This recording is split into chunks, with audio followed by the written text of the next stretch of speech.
Okey, Assalamualaikum dan sejahtera. So dalam Facebook Ads anda harus ketahui terdapat 3 jenis bisnes yang jika anda nak buat Facebook Ads, anda pastikan anda berada dalam 3 bisnes yang mana. Okey.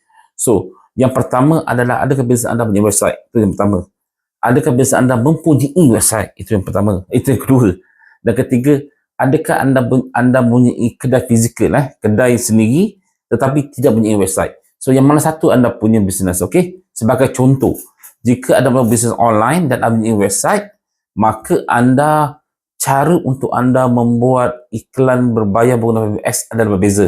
Di mana anda menggunakan bisnes manager di Facebook, anda akan buat Facebook Pixel dan anda akan menggunakan objektif sales dan juga lead untuk membuat bisnes di bisnes anda tersebut jika anda punya website.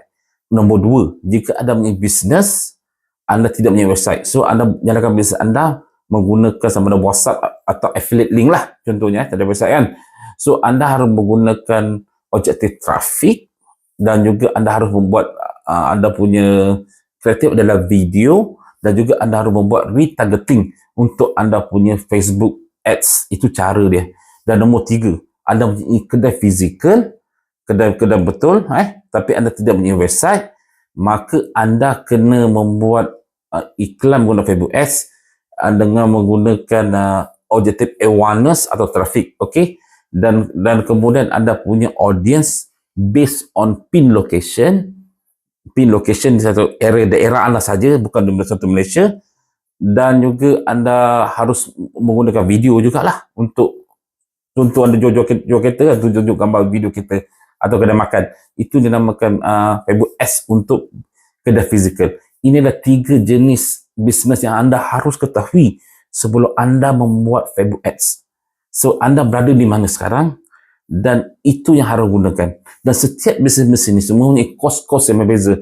Kos yang termurah adalah bisnes kedai fizikal.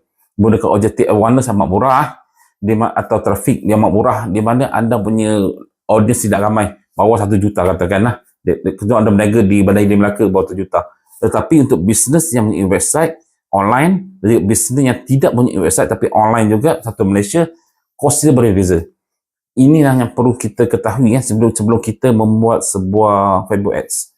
So saya harap saya membuat penjelasan yang jelas ini, dan di bawah ini saya ada linkkan bagaimana contoh kos, cara, funnel, bagaimana untuk membuat sebuah Facebook Ads menggunakan tanpa website. Ini saya berikan cara percuma lengkap untuk anda. Tetapi pada masa sama anda kena punya kemahiran lah bagaimana untuk guna Ads Manager, harus punya modal mencukupi, sebab untuk buat Facebook Ads kita kena buat modal dulu buat dapat hasil dia. Itu yang kita gunakan. Okey, so saya harap penjelasan ini adalah jelas, dan tidak lama lagi kita akan mulakan sebuah masterclass Facebook Ads untuk anda yang terbaru. Dari 3 bahagian ini akan kami keluar tidak lama lagi. Anda nantikan nanti, kita launching nanti bila dia nanti Okey, Assalamualaikum warahmatullahi wabarakatuh. Jangan lupa subscribe YouTube saya untuk tips yang melihat Shopee, blogging juga Facebook Ads. Assalamualaikum.